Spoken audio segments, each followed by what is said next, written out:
Hey everybody, thank you so much for jumping on here, being part of this journey, and looking forward to bringing you value here. So once again, if you have not hit the subscribe button, go ahead and do so. I will be bringing value as best I can.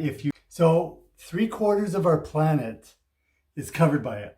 Okay, whether you believe it's a carbonaceous chondrite meteor shower, or whether it's released by the core of the earth being unlocked through volcanoes, or put here by a supreme being. Up to 60% of the human body, adult body, is water. Okay, according to H. Mitchell, Journal of Biology, Chemistry, page 158, the brain and heart are composed of 73% water. The lungs, 83% water. The skin, 64%. The muscles and kidneys are up to 79%, and even the dry bones are 31%. Okay, so obviously water makes up a huge part of what we are, who we are, and whether we're not ingesting it determines our health, our behavior, what we're doing in this world. So make sure that you are doing what you can. New year, a lot of people, I'm going to change the world this year. I'm going to work out every morning. I'm going to sleep better. I'm going to do these things. Well, if you don't take care of the oil that makes this machine work, it's all for naught, right? You might be able to achieve it for short term, but you'll hit a wall unless you take care of the oil. Okay, so I'm going to share 4 ways or 4 specifics. I know there's more than that, but I'm going to share 4 specifics on how water affects our health and how it does so. So how does it affect our, let's say, cardiovascular system? Okay, so dehydration, I'm going to take a little side note here. Dehydration occurs when you lose more fluid from sweating, urination, than you consume. Okay, whether it's illness or whatever's causing it, you're losing more than you're gaining. Okay, this affects every organ, every bodily function, including your heart and cardiovascular system. When you're dehydrated, the volume of your blood, the actual amount of blood, the volume of your blood is decreased, right? Because a good portion of your blood is made up of water. So that volume decreases, which means the heart has to work harder in order to circulate it through your whole body, okay? Heart beats faster, working harder, causes other health problems. We won't go there right now. But as that's happening, because your concentration of sodium in your blood is also increases, that's also giving more, making the heart work harder, but also setting you up for some great heart issues as well. Okay, so these risks are obviously bigger in elderly people and in younger kids. Okay, but that's not to say that your habits as you go through your adult years are not essential to equal what's going to happen to you in your later years. Okay, so dehydration can cause things from swollen feet to headaches. One of the first things I say when people say I got a headache, when was the last time you had a drink of water? Okay, I know I sound like a broken record, but ultimately it's a simple cure for things that people quite often take something like a pill for, which actually adds to the problem. Okay, so signs of mild to moderate dehydration are thirst and dry and sticky mouth. So if you're already feeling, dry mouth and thirsty, it's too late. You're already dehydrated. Okay, so don't wait till you're thirsty in order to drink. Okay, it's kind of like don't leave the well. Don't wait to fill the well until you need it. Well, it's kind of too late, right? So signs of mild to moderate dehydration are yellow urine, dark yellow urine, headaches, muscle cramps, shriveled skin,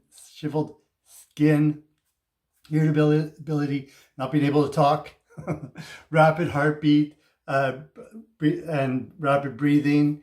It's not a nice place to be in. It's so easy to fix. Okay, so some things even in babies. Okay, so if you have a baby and hasn't wet the diaper for 3 hours, there's a problem there. Dry mouth, that's a little harder to tell sometimes. No tears, so crying, no tears, that's usually a clue. Unusual tiredness, there's a lot of other factors there too. High fever, get to a medical professional and get help on that one, especially with younger kids. So with that, if you are So like I said, if you're thirsty, you're already dehydrated. So this can also be confused with hunger. A lot of people say, oh, I'm feeling hungry. If you are feeling hungry, go have a drink of water, okay? Have some sort of a liquid. If you're still feeling hungry after that, then maybe you need more liquid, but you could also be hungry, okay?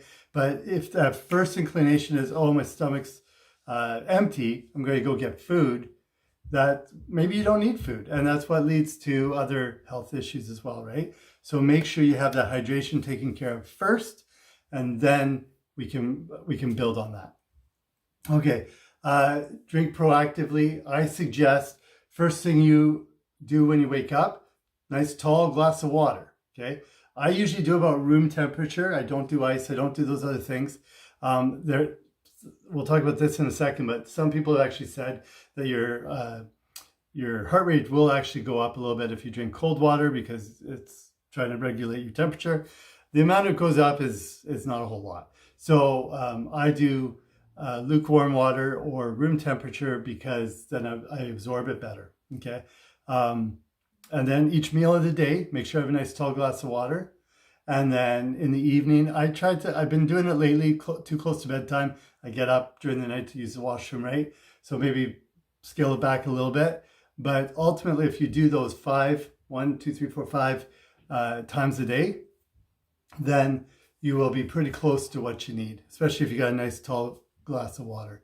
Okay, and then I would also include anytime you're doing any physical or even like mental work, hard thinking, have a cup of water there so that you're constantly emptying it.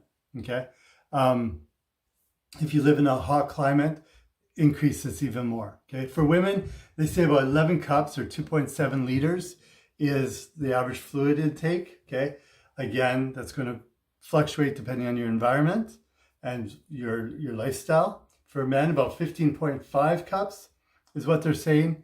Now that's including all beverages and food that contain water, like watermelons, like 91%. Cucumbers are up there too. Okay, so that does include it. My mindset though is that's how much water I'm actually intaking, because if I'm focused on that now, the long term, I'm gonna hit it, right?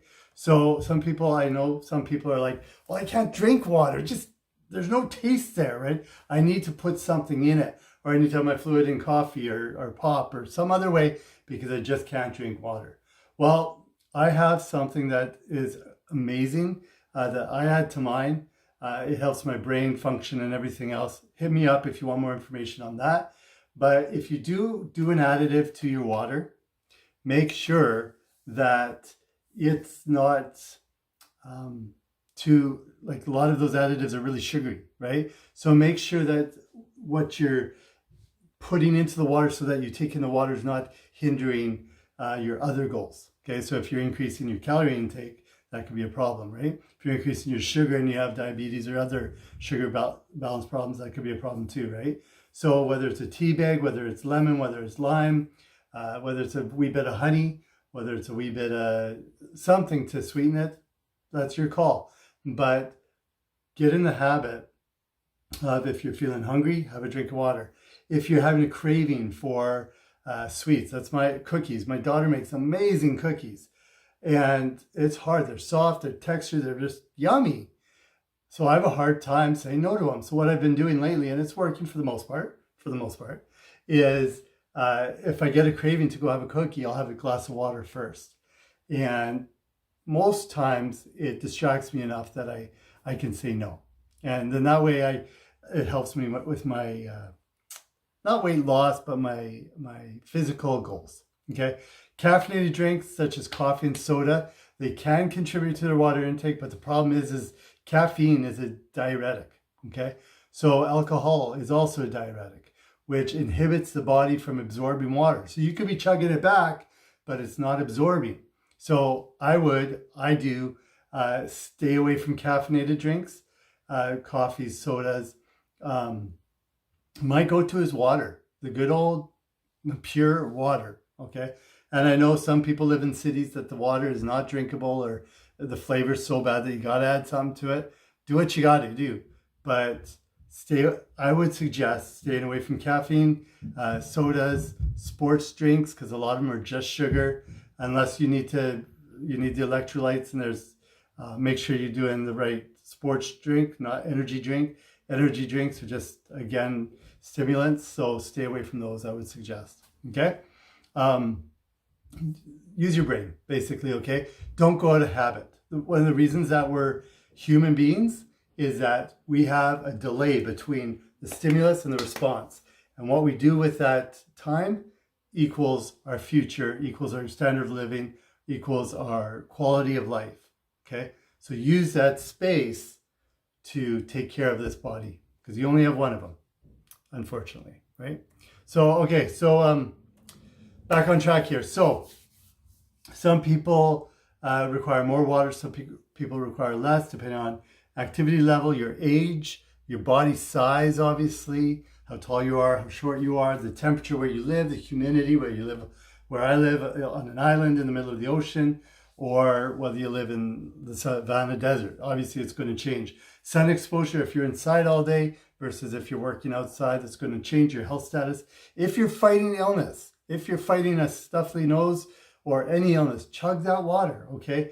I would check with your doctor if you feel that there is a discrepancy, or if there's something that might, like, a blood clotting issue or something. Like, there are certain things that maybe you've got to watch that, but do it under doctor's orders, okay?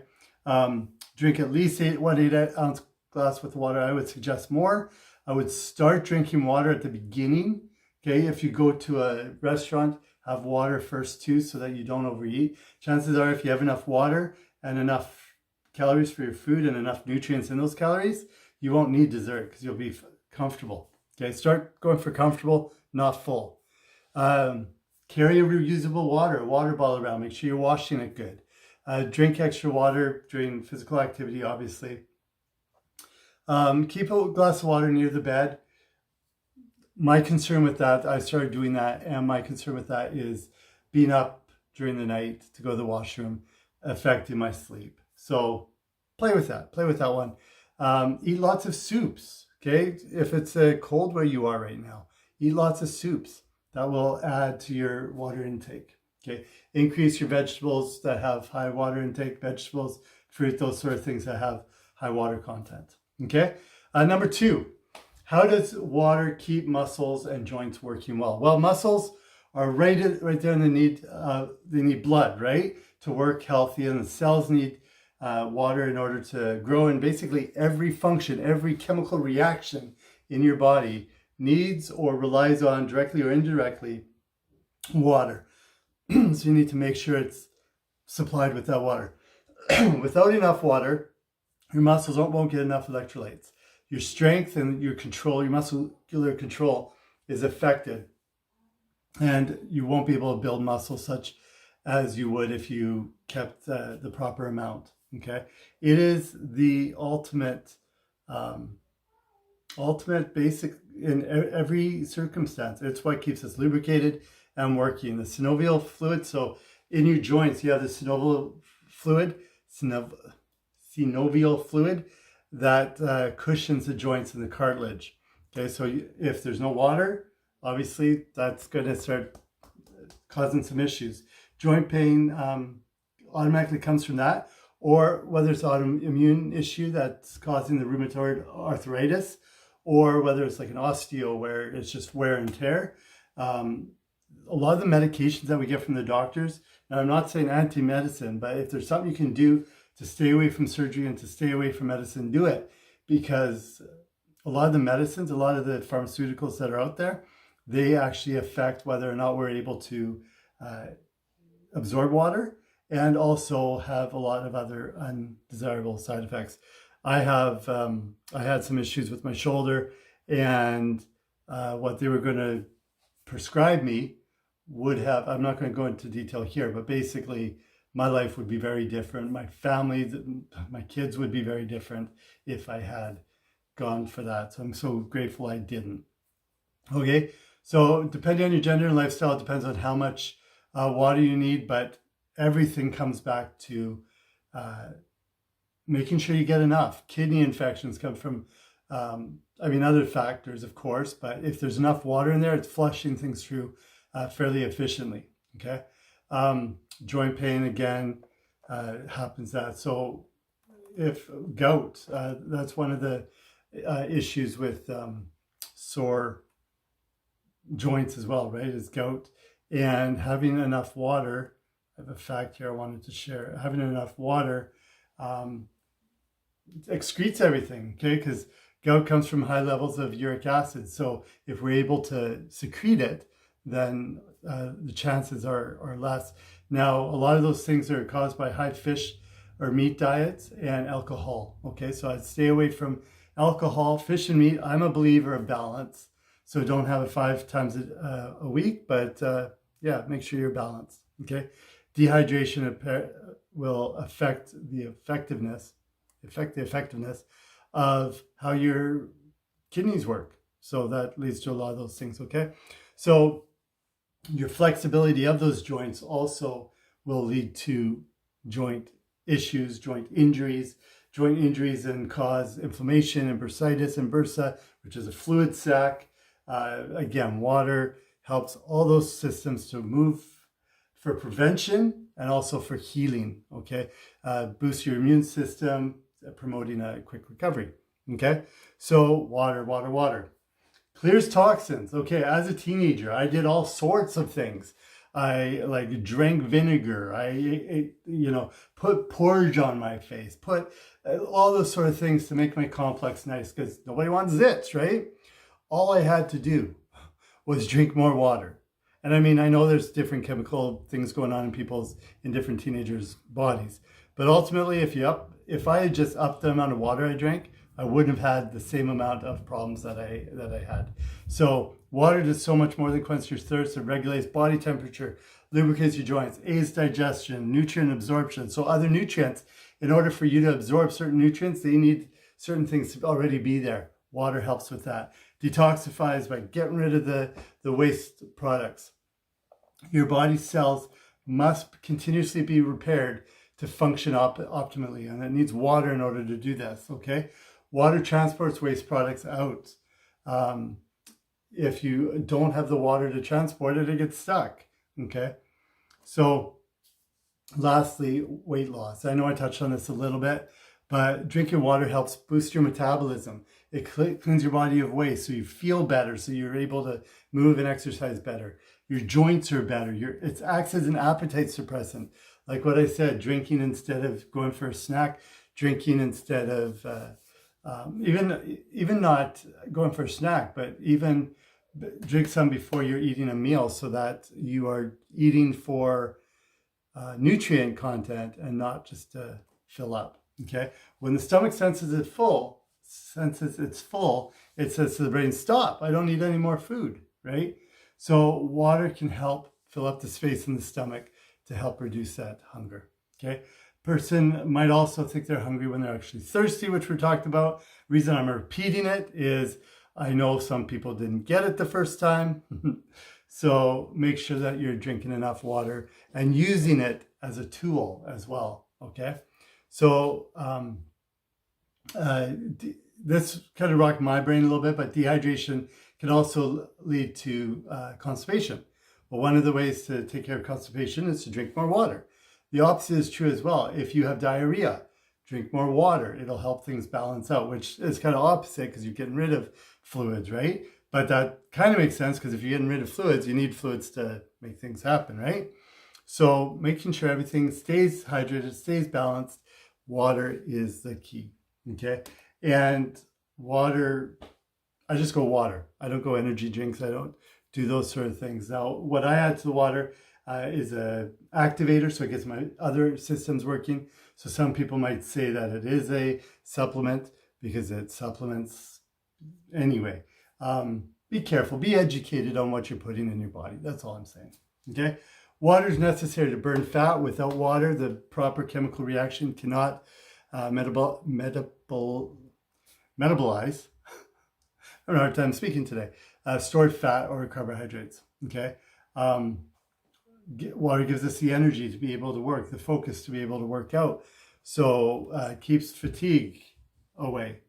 But before you install an IV in your body to get those liquids in there, or start drinking from the hose, so evaluate where you're at now. How much water do you drink now? So write it down. One thing I started to do with the girls one day was I didn't think they would get enough water. So every time they had a drink of water, they could take a whiteboard marker and write on the fridge. Don't do that, okay? It doesn't come off as well as it should, okay? But whiteboard marker on the fridge, they could draw a cup, and at the end of the day, they needed to have at least eight cups on there. And they saw how little water they were drinking. So find out where you're at. How much do you drink? What do you drink? So what form? Is it coffee? Is it tea? Is it, from your foods? What's holding you back from drinking more? Is it flavor? Is it timing? Is it something easy you could do, like have a water bottle with you? Something easy you could do is have a water bottle instead of a coffee cup, right? That would replace it. And think about all the money you'd save if you replaced all those energy drinks, replaced all those coffees and sodas. How well do you think your internal organs would thank you and say thank you for taking care of that well-oiled machine? Okay, so as we go forward with our healthy diets, exercising, and working on mental growth, let's make sure that we're taking care of this machine and keeping it hydrated and well-oiled. Okay, so once again, if you find value in this, please share. Please hit the subscribe button. And if you haven't followed me yet on this adventure, please follow me here on YouTube, but also take a look me up on Facebook, Instagram. Let's grow together, because I believe that we were all put here on this planet to inspire. Take care, everybody.